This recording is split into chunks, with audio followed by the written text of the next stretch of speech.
How to use ChatGPT. ChatGPT is a natural language processing (NLP) model that can be used for a variety of tasks, such as text generation, language translation, and question answering.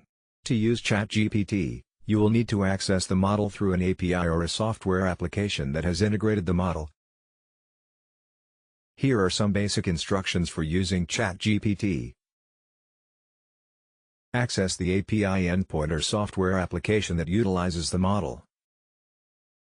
Provide your input in the form of a text prompt, usually a question or a sentence. ChatGPT will process the input and generate a response. The response can be used for various NLP applications like chatbot, language translation, text summarization, etc.